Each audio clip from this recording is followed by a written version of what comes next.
You sit down to rest, and the mind begins to move. Not toward anything in particular, just movement. A thought about tomorrow, a half-formed worry, a memory that leads to a question that leads to another thought.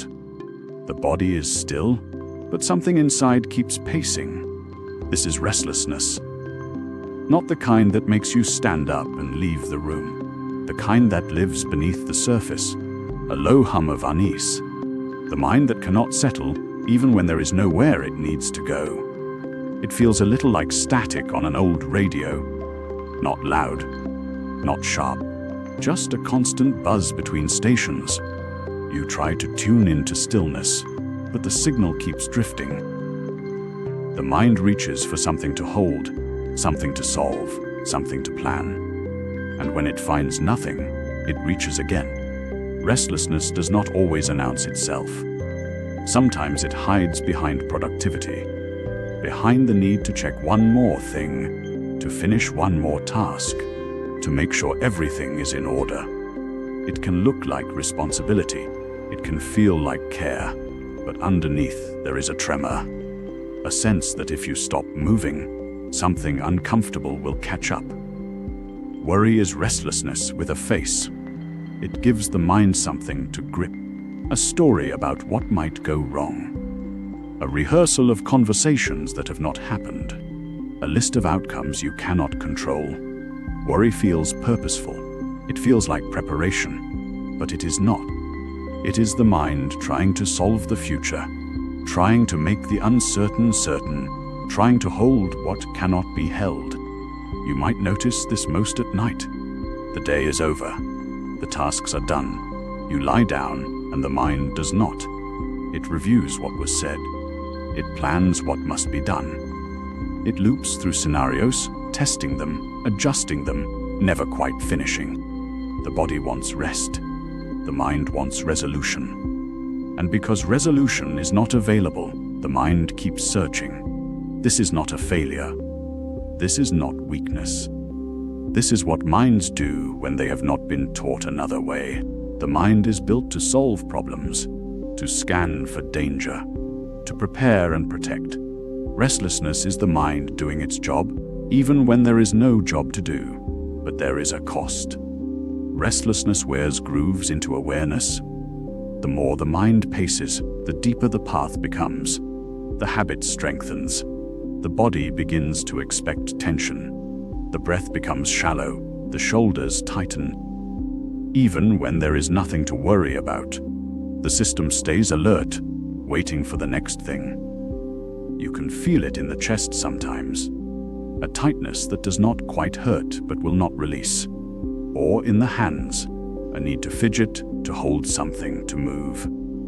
The body mirrors the mind mirrors the body, and the static continues. This is where practice begins, not by forcing the mind to stop, not by demanding stillness, but by noticing, by turning toward the restlessness with a gentler attention, by asking quietly, what is here right now? The breath is here, shallow perhaps, but here. The body is here, tense maybe holding, but here. The sounds around you are here, the weight of your body against the chair or the bed or the floor. These are not solutions. They are anchors. Small, steady points of contact with the present moment. Restlessness wants to pull you forward. Into tomorrow. Into the next problem. Into the story of what might happen. But the breath is only ever now. The body is only ever here. And when you return to them, even briefly, the static softens. Not because you have fixed anything.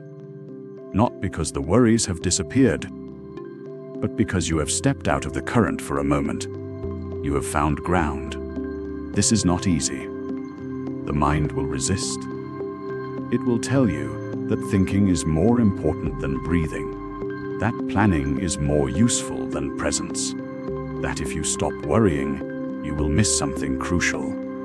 And you do not have to argue with it.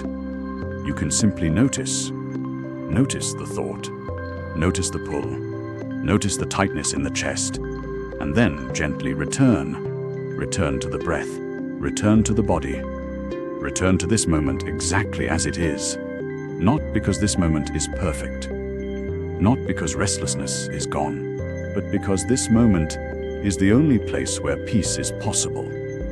The mind that cannot settle is not broken. It is simply doing what it has learned to do, and it can learn another way. Slowly, patiently, one breath at a time, we begin here. There is a particular quality to restlessness that you may recognize. The mind cannot land.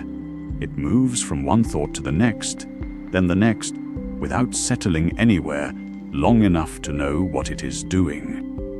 One moment you are thinking about something you said yesterday, the next you are planning tomorrow. Then suddenly you are aware of a sound in the room, and before you can fully hear it, your mind has already jumped to what that sound means. Whether it matters, whether you should do something about it. By then the original thought is gone, and a new one has arrived. This is not laziness. It is not lack of focus in the way we usually think about it. It is restlessness. The mind is moving, but there is no direction to the movement. It is like a leaf caught in a dust devil, circling without rest. The leaf is in motion constantly.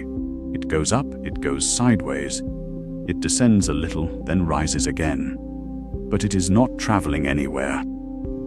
It is trapped in a pattern of movement that feeds itself. When you sit with this restlessness, you begin to notice something. The mind does not jump randomly. There is a momentum to it. One thought pulls the next thought into being. You think about work, and that thought carries a small charge of worry. That worry opens the door to another worry. That worry connects to a memory of something uncomfortable. That memory sparks a question. What if that happens again?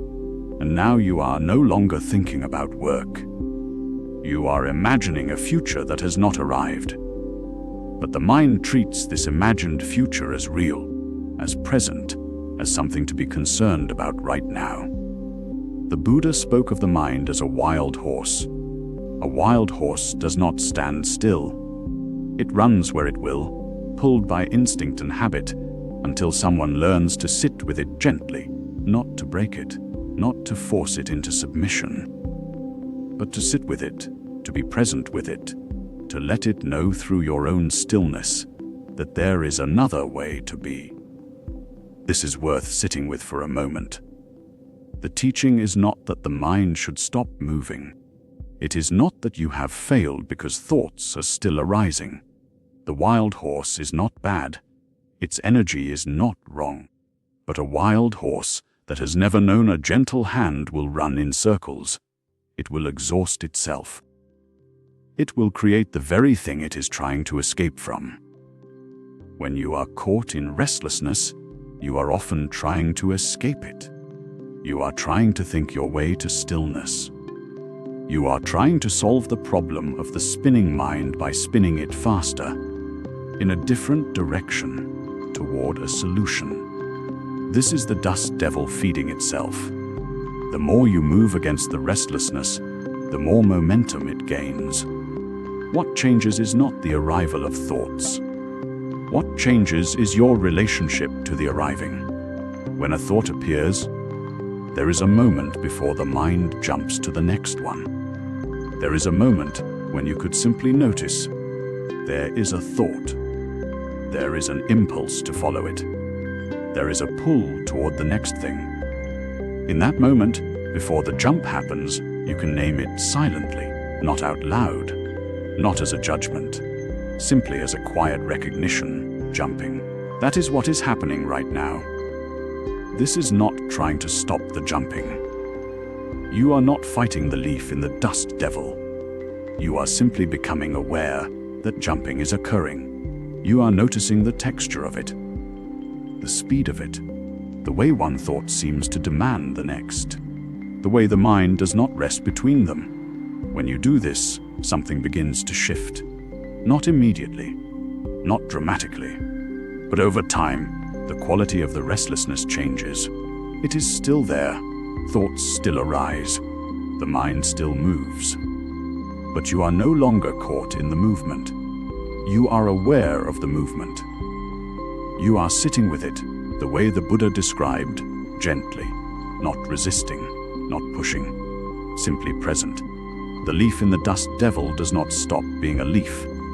The dust devil does not disappear.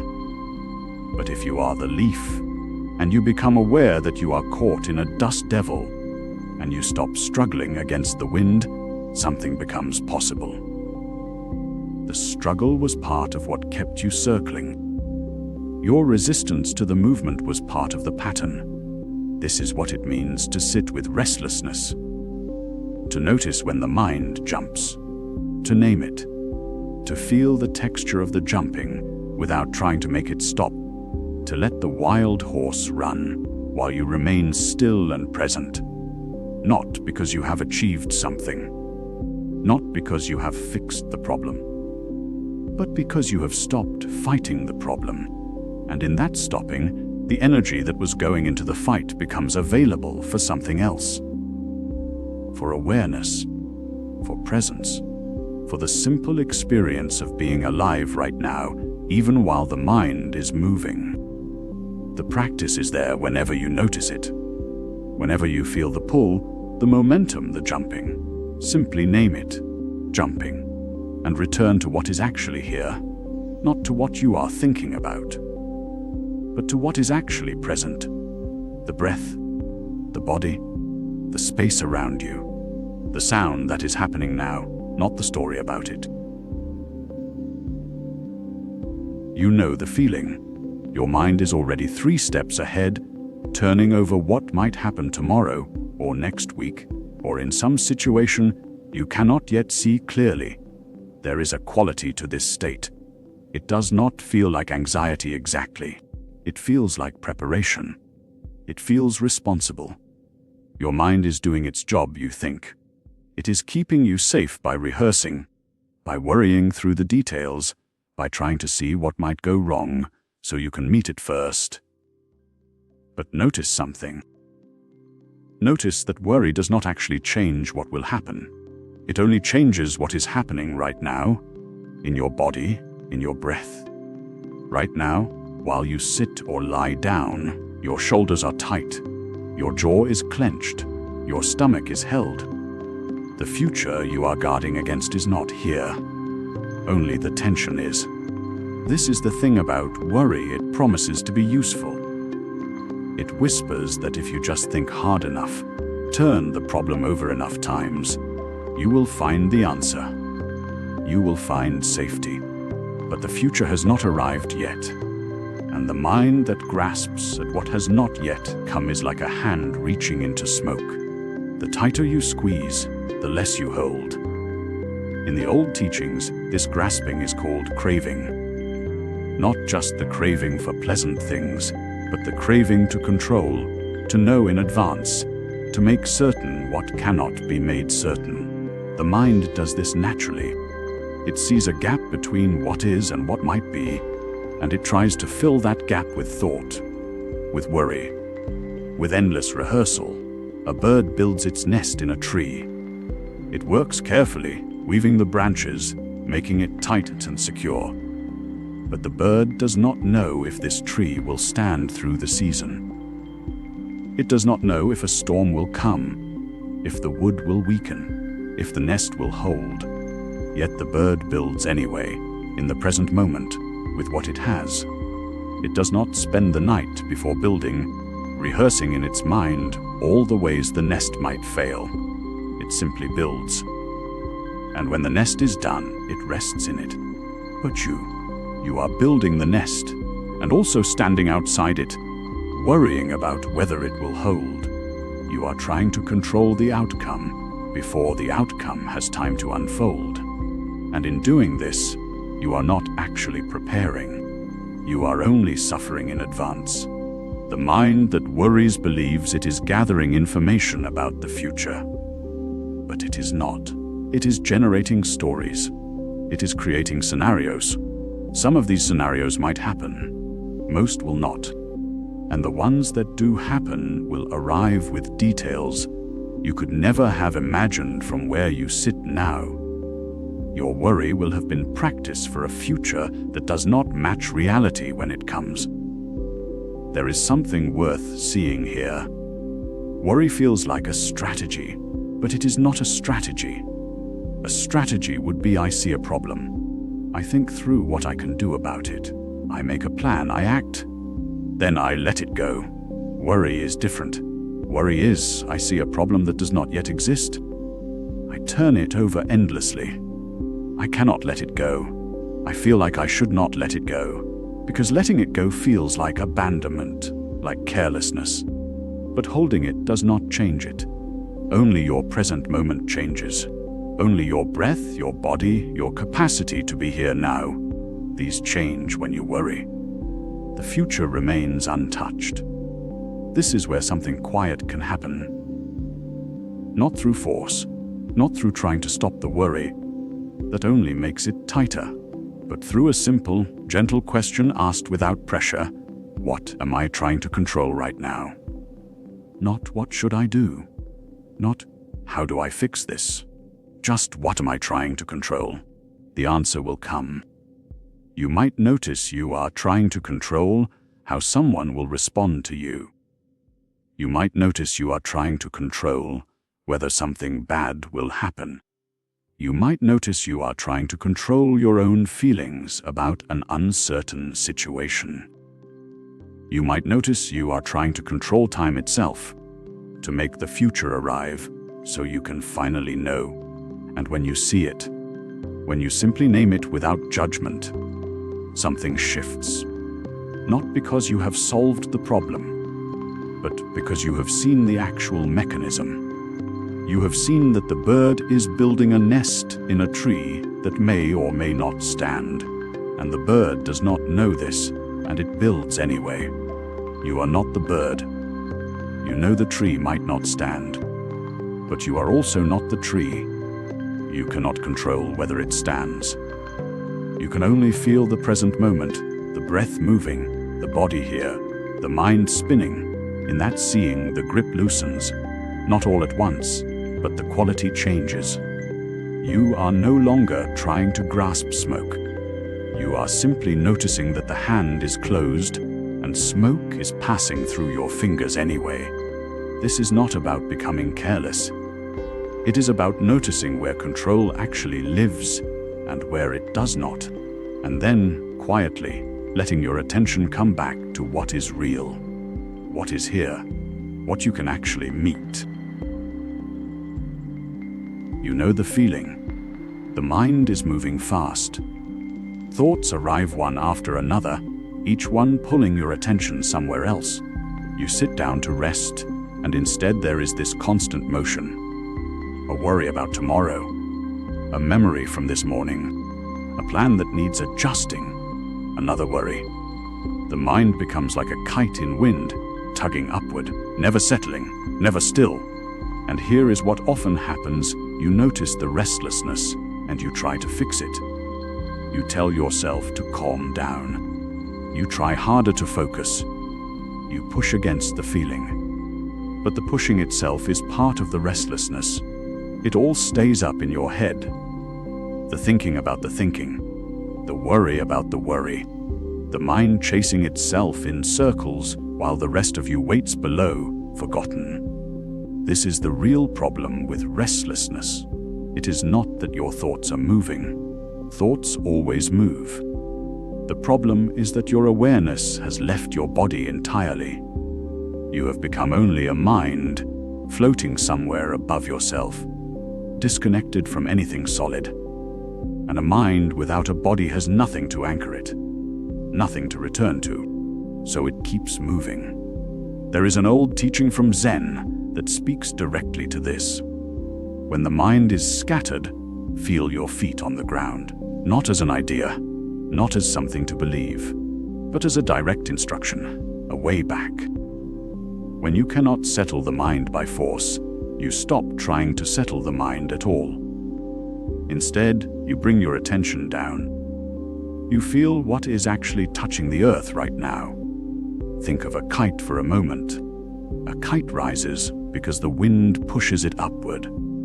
The higher it goes, the more it catches the wind, the more it pulls. But a kite does not fly away because of one thing: a single string. That string connects it to the ground. And when the kite is pulled too far, too high, too wild, you do not yank the string harder. You simply hold it steady. You keep the connection. The kite naturally comes back down because it was never meant to stay up there alone. Your body is that string.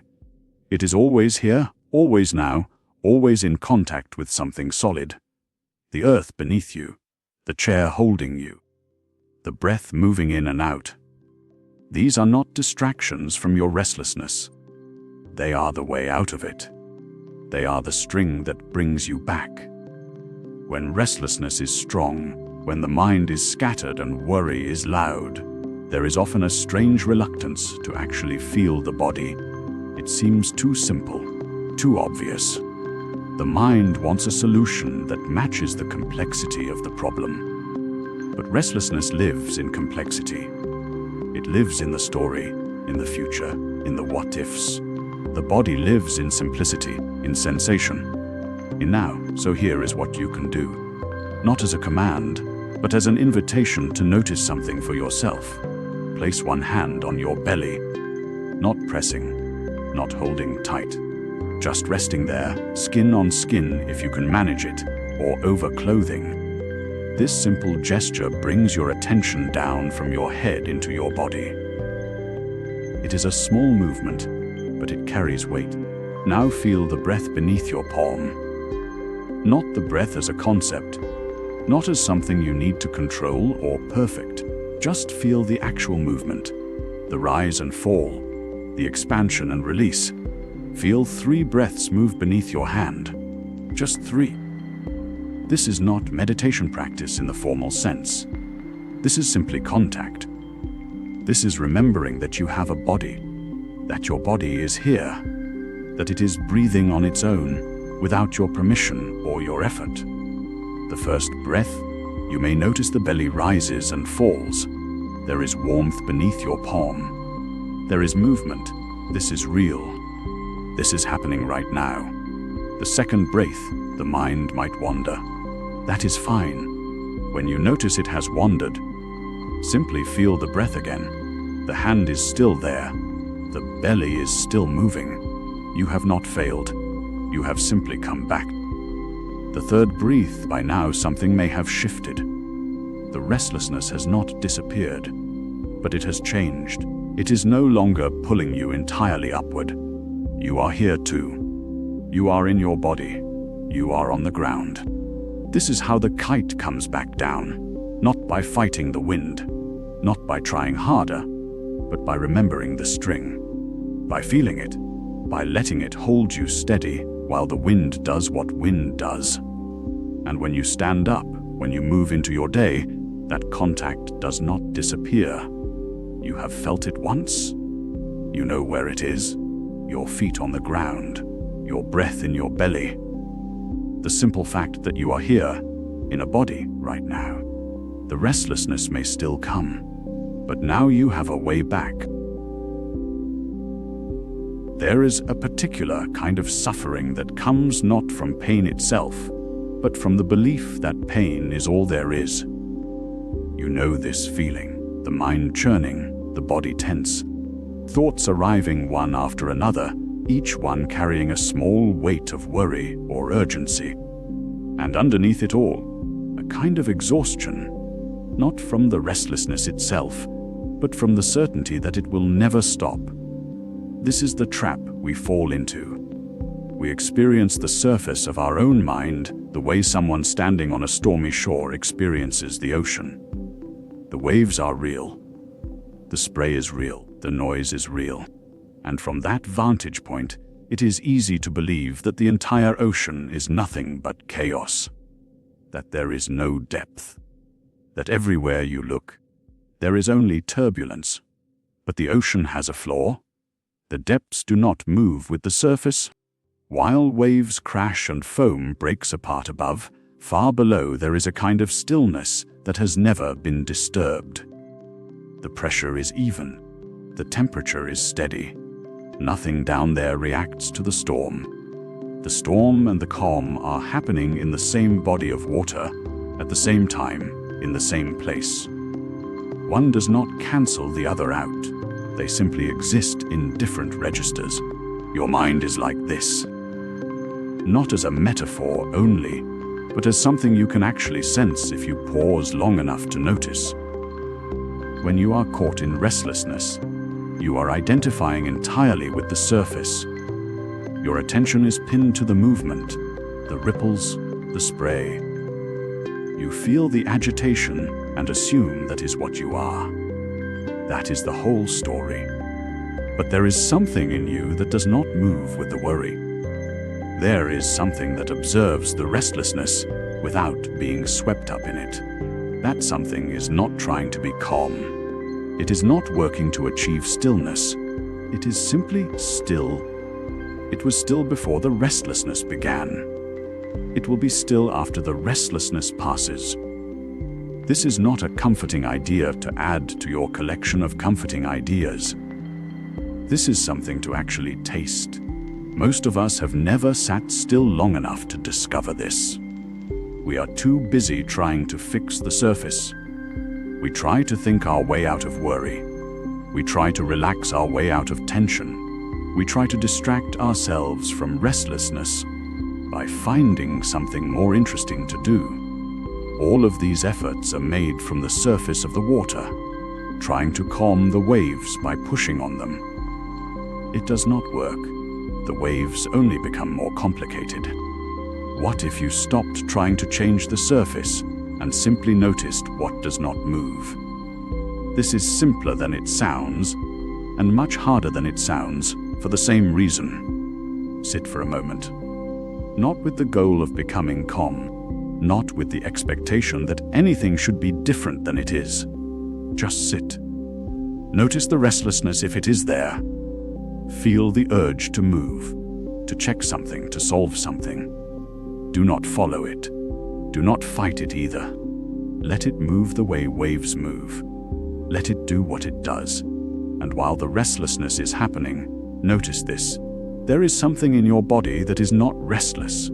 Your bones are not restless. Your organs are not restless. Your blood is not restless. These things are simply functioning. They are not trying to be still. They are just still. The restlessness is happening in a very small part of your mind. In the thinking, in the grasping, in the planning. But that restlessness is moving through a body that is not moving with it. The floor of the ocean does not argue with the waves. It does not try to become smooth so the waves will stop. It simply remains itself, untouched by all the motion above. When you sit and let the restlessness move without following it, something shifts. Not because you have done anything right or achieved anything, but because you have finally stopped doing the thing that was making it worse. You have stopped adding your effort to the wave. You have stopped trying to be different than you are. In that moment, even for just a breath or two, you may notice something you have forgotten was there. A kind of ground. A kind of steadiness that does not depend on your thoughts being quiet or your body being relaxed. It is there whether the mind is busy or not. It is there whether you are worried or at peace. This is not something you need to build or create. It is not something that will arrive if you meditate long enough or practice hard enough. It is already here. It has always been here. You have just been looking in the wrong direction. So focused on the surface that you forgot to notice the depth. The restlessness will come again. The waves will continue. But you will know something now that you did not know before. You will know that the waves are not all there is. And in that knowing, something in you can finally rest. The restless mind will return. This is not failure. It is the nature of mind to move, to search, to protect. What changes is not whether restlessness arises, but how you meet it when it does. You have been learning to see it clearly, to notice the tightness in the chest before the thought forms, to feel the pull toward distraction before you reach for the phone, to recognize the voice that says something is wrong, something must be fixed, something has been forgotten. This seeing is the practice, not the elimination of restlessness, but the patient observation of it. When worry comes again, you will remember. The breath is still here. The body is still receiving sensation. The present moment has not disappeared beneath the weight of future scenarios. You can return, not because you are disciplined or strong, but because awareness itself is always available. It does not require effort to be aware. It requires only a gentle turning toward what is actually happening. This turning is an act of kindness. You are choosing not to believe every urgent message the mind produces. You are choosing not to follow every thread of worry into its dark conclusion. You are offering yourself the same patience you would offer a frightened child, the same steady presence you would offer a friend who cannot stop talking about their fears. You are here. You are listening. You are not adding more pressure. And in this listening, something softens. Not always immediately, not always completely, but over time, with repetition, the mind begins to trust that it does not have to solve everything right now, that it can rest for a moment without catastrophe, that the body can breathe without being managed, that thoughts can come and go without being captured and interrogated. This is not about becoming a different person. The mind that worries is not broken. It is doing what minds do. It is trying to keep you safe, trying to prepare for danger, trying to maintain control in an uncontrollable world. You can acknowledge this. You can thank it even. And then you can return to the breath, to the feeling of your hands, to the sound in the room, to the simple fact of being alive in this moment, which is not a problem to be solved. May you meet your restlessness with patience. May you see it clearly without being consumed by it. May you remember that the breath is always here, always offering a place to return. And may this kindness extend beyond yourself, because everyone you meet today is carrying their own restlessness, their own worry, their own mind that will not settle. The person who speaks too quickly, who cannot make eye contact, who checks their phone every few minutes. The person who snaps at small things, who cannot sit still, who fills every silence with noise. They are not so different from you. May they find moments of ease. May they discover their own breath. May they know that they do not have to fix everything right now. May all beings who are caught in the cycle of worry find a moment of rest. May all beings who are driven by restlessness find a moment of stillness. May all beings who are exhausted by their own minds find a moment of peace. This is not a grand wish.